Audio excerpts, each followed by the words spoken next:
Hello my dear student, welcome back to my YouTube channel Subhash study centre. तो जितने भी मेरे प्यारे बच्चे कक्षा 10 के विद्यार्थी कल यानी कि 5 मार्च को गृह विज्ञान विषय का पेपर देंगे। 5 मार्च को गृह विज्ञान विषय का पेपर है और मेरे प्यारे बच्चों, मैं चाहता हूं कि आप गृह विज्ञान के पेपर में 70 में 70 का स्कोर करके आओ, या आप 70 में 65 प्लस का स्कोर तो बहुत ही आसानी से कर लो। इसलिए मैं लेकर के आ चुका हूं इस वीडियो में आप सभी के लिए गृह विज्ञान विषय के लिए मॉडल पेपर। और इस मॉडल पेपर को यदि आप तैयार कर लेते हैं तो 100% की गारंटी मेरी है मेरे प्यारे बच्चों कि यहाँ से प्रश्न आपकी बोर्ड परीक्षा में जरूर पूछे जाएंगे। तो कल है मेरे प्यारे बच्चों गृह विज्ञान विषय का पेपर, जिसके मैंने कई मॉडल पेपर प्रोवाइड कराए हैं। और कल सुबह आप ध्यान देंगे, पेपर देने से पहले मैं आपको बताऊंगा 80 सबसे महत्वपूर्ण बहुविकल्पी प्रश्न, जिनको एक बार आप पढ़कर जाना, फटाफट से वीडियो देख कर जाना। मैं चाहता हूं कि आपके लिए 80 जो महत्वपूर्ण प्रश्न लेकर के आने वाला हूं कल सुबह, आप उन प्रश्नों को जरूर देख लें, क्योंकि यहां से प्रश्न जरूर आएंगे। ये जो 80 प्रश्न मैं आपको बताऊंगा, इसमें से 20 जो बहुविकल्पी प्रश्न आते हैं, इसमें से अधिकांश आपके 15 या 16 प्रश्न, या हो सकता है पूरे पूरे 20 प्रश्न फंस जाएं। इसलिए आप उस वीडियो को भी जरूर देखना। तो मेरे प्यारे बच्चों, मॉडल पेपर है गृह विज्ञान विषय का, 930 है विषय का कोड और 823 EH है इस मॉडल पेपर का कोड। मेरे प्यारे बच्चों, समय आपको 3 घंटे 15 मिनट का मिलेगा। पेपर का पूर्णांक रहेगा 70 अंकों का। अब यहाँ पर निर्देश है मेरे प्यारे बच्चों की, प्रारंभ के 15 मिनट परीक्षार्थियों को प्रश्न पत्र पढ़ने के लिए निर्धारित हैं। और यहाँ पर नोट में लिखा हुआ है सभी प्रश्न अनिवार्य हैं। प्रत्येक प्रश्न के निर्धारित अंक उसके सम्मुख अंकित हैं। मेरे प्यारे बच्चों, प्रश्न पत्र के 2 खंड हैं। खंड का में बहुविकल्पीय प्रश्न हैं तथा खंड खा में अतिलघुत्तरीय, लघुत्तरीय तथा दीर्घोत्तरीय 3 प्रकार के प्रश्न हैं। मेरे प्यारे बच्चों, उनके उत्तर हेतु निर्देश प्रत्येक प्रश्न के पहले दिए गए हैं। यहाँ पर आप लोग ध्यान दीजिएगा, खंड का के अंतर्गत वस्तुनिष्ठ प्रश्न जो कि बहुविकल्पी प्रश्न हैं, प्रत्येक प्रश्न 1 अंक का है और कुल यहाँ पर मेरे प्यारे बच्चों 20 प्रश्न हैं, प्रत्येक प्रश्न 1 नंबर का है। इस तरह से आपके पूरे पूरे 20 नंबर पक्के हो जाएंगे। तो यहाँ पर आप लोग ध्यान दीजिएगा, निर्देश दिया गया है प्रश्न संख्या 1 से 20 बहुविकल्पी हैं। निम्नलिखित प्रश्नों में प्रत्येक के 4-4 वैकल्पिक उत्तर दिए गए हैं। उनमें से सही विकल्प चुनकर उन्हें क्रमवार OMR उत्तर पत्रक में भरिए। मेरे प्यारे बच्चों, यहाँ पर आप लोग ध्यान दीजिएगा, प्रत्येक प्रश्न होगा 1 अंक का और इस तरह से आप जो है अच्छा स्कोर कर सकते हैं यदि आप इस मॉडल पेपर के सभी बहुविकल्पी प्रश्नों को रट लो। तो यहाँ पर पहला प्रश्न है मेरे प्यारे बच्चों, मासिक बजट बनाना आवश्यक है। मासिक बजट क्यों बनाया जाता है, इसकी क्या आवश्यकता होती है? यहाँ पर मैं आपको बता दूं कि गृह विज्ञान में ऐसे प्रश्न आते हैं जिनको आपको रटना नहीं है। कुछ प्रश्न ही ऐसे हैं जिन्हें आपको रटना पड़ेगा, लेकिन अधिकांश प्रश्न ऐसे आते हैं जिनको आपको समझना है। जैसे कि यहाँ पर ये पहला प्रश्न है, मासिक बजट बनाना क्यों आवश्यक होता है? पहला है विकल्प आकस्मिक व्यय के लिए, दूसरा विकल्प है दैनिक खर्चों के लिए, तीसरा विकल्प है व्यय पर नियंत्रण रखने के लिए, चौथा है विकल्प आय व्यय में संतुलन रखने के लिए। तो हम मासिक बजट क्यों बनाते हैं, इसका उत्तर होगा आय व्यय में संतुलन रखने के लिए हमको मासिक बजट बनाना पड़ता है। मेरे प्यारे बच्चों, प्रश्न संख्या 2 है यहाँ पर, बचत सुरक्षित रखने का साधन क्या है? यदि हम अपने धन को सुरक्षित रखना चाहते हैं, इसके लिए सबसे अच्छा और सबसे उत्तम साधन कौन सा है? पहला है विकल्प बॉक्स में रखना चाहिए, दूसरा विकल्प है पड़ोसियों के घर में रखना चाहिए, तीसरा विकल्प है बैंक में जमा करना चाहिए, चौथा है इनमें से कोई नहीं। तो आप सभी जानते हैं कि यदि हम अपने धन को सबसे सुरक्षित रखना चाहते हैं और हमारे धन पर ब्याज भी मिलता रहे, इसके लिए हमें अपने धन को यानी बचत को कहाँ पर रखना होगा? बैंक में जमा करना होगा। प्रश्न संख्या 3 है, पीतल के फूलदान की सफाई की जाती है किससे? तो पीतल के फूलदान की सफाई चूना से की जाती है। प्रश्न संख्या 4 है मेरे प्यारे बच्चों, वेरी इंपॉर्टेंट, जल का रासायनिक सूत्र है। यहाँ पर जो विकल्प दिए गए हैं इनमें से कौन सा है जो जल का रासायनिक सूत्र है? पहला है विकल्प H2O2, दूसरा विकल्प H2O, तीसरा विकल्प CO2, चौथा विकल्प HO। तो जल का रासायनिक सूत्र क्या है मेरे प्यारे बच्चों? इस प्रश्न का उत्तर क्या होगा? H2O। प्रश्न यहाँ पर 5वां है, हैजा किसके द्वारा फैलता है? तो आप सभी जानते हैं कि हैजा क्या विटामिन के द्वारा फैलता है, या शुद्ध जल के द्वारा फैलता है, या दूषित जल के द्वारा, या दूषित हवा के द्वारा? तो हैजा रोग किसके द्वारा फैलता है मेरे प्यारे बच्चों? हैजा रोग दूषित जल के द्वारा फैलता है। प्रश्न संख्या यहाँ पर 6 है जो कि वेरी इंपॉर्टेंट है आपकी गृह विज्ञान विषय के लिए और आपकी सामाजिक विज्ञान विषय के लिए भी। विश्व पर्यावरण दिवस किस दिन मनाया जाता है? क्या 1 जून को, या 12 जून को, या 18 जून को, या फिर 5 जून को? तो विश्व पर्यावरण दिवस किस दिन मनाया जाता है मेरे प्यारे बच्चों?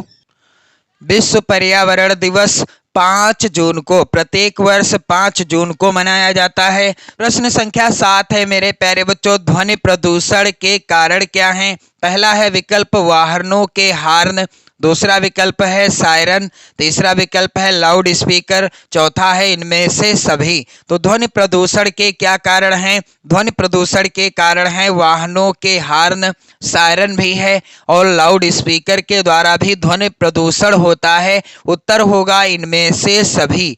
प्रश्न संख्या 8 है मेरे प्यारे बच्चों, कौन सा रोग मच्छर द्वारा फैलता है? पहला है विकल्प खसरा, दूसरा विकल्प है प्लेग, तीसरा विकल्प है यहाँ पर तपेदिक, चौथा है मलेरिया। तो मैंने आपको इस प्रश्न को याद करने की ट्रिक बताई है, माँ से मच्छर, माँ से मलेरिया। मच्छर के काटने से कौन सा रोग फैलता है? मलेरिया रोग फैलता है। प्रश्न संख्या 9 है मेरे प्यारे बच्चों, BCG का टीका किस रोग में लगाया जाता है? पहला है विकल्प हैजा, दूसरा विकल्प है क्षय रोग, तीसरा विकल्प है कुकुर खांसी, चौथा है टिटनेस।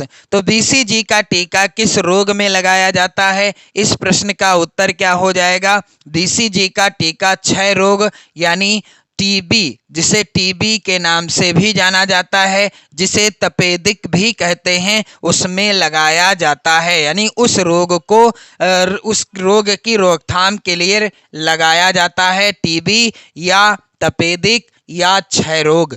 मेरे प्यारे बच्चों, कपड़े काटने का उचित स्थान क्या है? कपड़े आपको सिलना है और इसके पहले आपको कपड़ों को काटना होगा। इसके लिए सबसे उचित और उत्तम स्थान कौन सा है मेरे प्यारे बच्चों? यहाँ पर पहला विकल्प है हाथ में लेकर, दूसरा विकल्प है गोद में रखकर, तीसरा मेज पर रखकर, चौथा कहीं भी। तो कपड़े काटने का उचित स्थान क्या है? यहाँ पर उत्तर हो जाएगा मेज पर रखकर या पटरे पर रखकर। प्रश्न संख्या 11 है, कपड़ा काटने से पूर्व की जाने वाली क्रिया क्या है? तो कपड़ा काटने से पूर्व कौन कौन सी क्रियाएं की जाती हैं? इस्त्री करना, मिल्टन चाक से निशान लगाना, कपड़े का सिंक करना, और इनमें से सभी क्रियाएं। यहाँ पर राइट आंसर है इनमें से सभी। प्रश्न संख्या 12 है मेरे प्यारे बच्चों, कपड़ों यानी वस्त्रों की धुलाई के लिए कौन सा जल उत्तम होता है? क्या कठोर जल, या मृदु जल, या समुद्र का जल, या उपयुक्त सभी? तो कपड़ों अर्थात वस्त्रों की धुलाई के लिए मेरे प्यारे बच्चों सबसे अच्छा, सबसे उत्तम जल कौन सा होता है? मृदु जल होता है।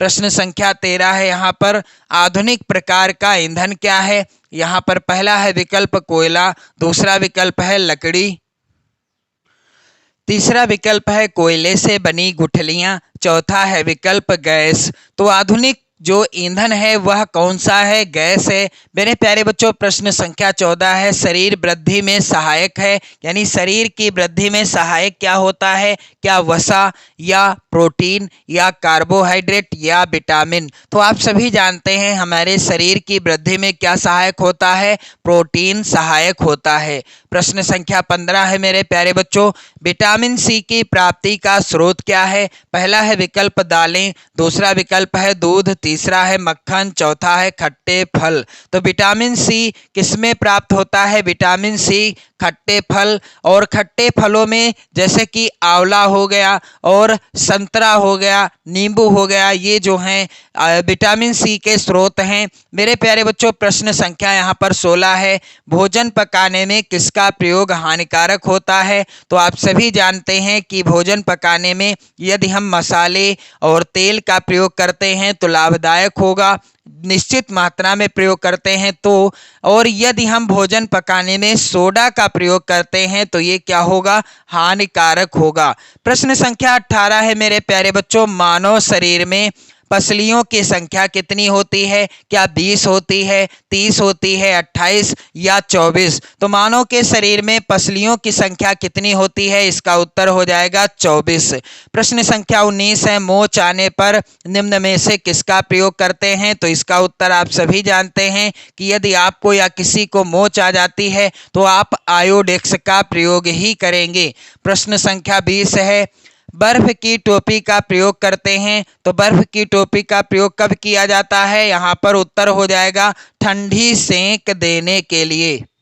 इसके बाद मेरे प्यारे बच्चों यहाँ पर खंड खा के जो वर्णनात्मक प्रश्न हैं ये पूछे जाएंगे 50 नंबर में। तो मेरे प्यारे बच्चों यहाँ पर आप देख पा रहे हैं अति लघुत्तरीय प्रश्न। तो सबसे पहले मेरे प्यारे बच्चों आप लोग ध्यान दीजिएगा, निर्देश दिया है प्रश्न संख्या 21 से 26 अति लघुत्तरीय हैं। प्रत्येक प्रश्न का उत्तर अधिकतम 25 शब्दों के अंतर्गत लिखिए। यहाँ पर प्रश्न संख्या 21 है मेरे प्यारे बच्चों, आप लोग ध्यान देंगे, पारिवारिक बजट से क्या लाभ हैं? और प्रश्न संख्या 22 वेरी इंपॉर्टेंट है, वायु प्रदूषण के 4 प्रमुख कारण बताइए। प्रश्न संख्या 23 है, यहाँ पर टिटनेस के कारण लिखिए। आप लोग इन सभी प्रश्नों को तैयार कर लेंगे। प्रश्न संख्या यहाँ पर मेरे प्यारे बच्चों है 24, बचत के 2 लाभ लिखिए। और प्रश्न संख्या यहाँ पर 25 है, रेबीज रोग के लक्षण लिखिए। प्रश्न संख्या 26 है, पुटलिस का प्रयोग कब किया जाता है? इसके बाद मेरे प्यारे बच्चों लघुत्तरीय प्रश्न यहाँ पर भी निर्देश है। प्रश्न संख्या 27 से 31 तक लघुत्तरीय हैं। इनके उत्तर अधिकतम आपको 50 शब्दों के अंतर्गत लिखना है। यहाँ पर प्रश्न संख्या 27 है मेरे प्यारे बच्चों, पर्यावरण प्रदूषण का जनजीवन पर पड़ने वाले प्रभाव को लिखिए। प्रत्येक प्रश्न पूछा जाएगा कितने नंबर का? 4 नंबर का।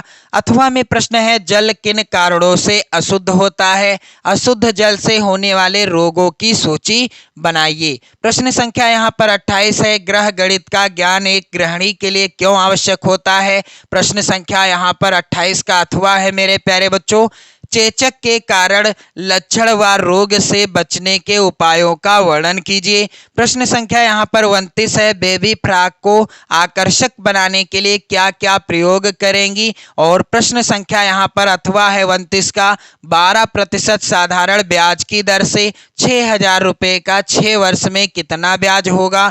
प्रश्न संख्या 30 है, रोगी को किस प्रकार का आहार देना चाहिए? और प्रश्न संख्या 30 का अथवा है मेरे प्यारे बच्चों, सब्जियों का हमारे जीवन में क्या महत्व है? अगला प्रश्न है, ठंडी सेंक कब दी जाती है? ठंडी सेंक देने की विधियां लिखिए। आप सभी लोग इन प्रश्नों को फटाफट से पढ़ लो क्योंकि समय कम है और ये सभी प्रश्न महत्वपूर्ण हैं बोर्ड परीक्षा के लिए। इसके बाद अथवा में प्रश्न है यहाँ पर, अशुद्ध जल को शुद्ध करने के लिए किन्हीं 2 घरेलू विधियों को लिखिए। प्रश्न इसके बाद दीर्घोत्तरीय प्रश्न है, यहाँ पर निर्देश है प्रश्न संख्या 32 से 34 तक दीर्घोत्तरी हैं। प्रश्न संख्या 32 व 33 के विकल्प दिए गए हैं। प्रत्येक प्रश्न के एक ही विकल्प का उत्तर लिखना है। प्रत्येक प्रश्न के उत्तर 100 शब्दों के अंतर्गत लिखिए। मेरे प्यारे बच्चों, प्रश्न संख्या यहाँ पर 32 है। श्वसन तंत्र का नामांकित चित्र बनाते हुए श्वसन क्रिया का महत्व बताइए। अथवा में प्रश्न है मेरे प्यारे बच्चों, डेंगू रोग के कारण, लक्षण एवं उनसे बचने के उपायों का वर्णन कीजिए। प्रश्न संख्या 33 है मेरे प्यारे बच्चों, एक गांव की जनसंख्या 4000 है। इसमें 20% पुरुष, 25% स्त्रियां, शेष बच्चे हैं। बच्चों की संख्या ज्ञात कीजिए। अथवा में प्रश्न है, बेबी फ्रॉक की प्रमाणिक नाप देखते हुए उसकी ड्राफ्टिंग तैयार कीजिए। और इस तरह का प्रत्येक प्रश्न पूछा जाएगा 6 नंबर का। मेरे प्यारे बच्चों, प्रश्न संख्या 34 है, गर्म पानी की बोतल के प्रयोग की विधि लिखिए। इस तरह का पेपर आएगा कल मेरे प्यारे बच्चों, तो आप इस मॉडल पेपर के सभी प्रश्नों को फटाफट से पढ़ लेना। समय कम है, आपको अच्छे से पढ़ाई करनी है और आप सभी को ढेर सारी शुभकामनाएं आपके पेपर के लिए। अच्छा पेपर करिएगा, अच्छा स्कोर करिएगा बोर्ड परीक्षा में, ये हम सभी की ढेर सारी शुभकामनाएं हैं आप सभी के साथ। जय हिंद।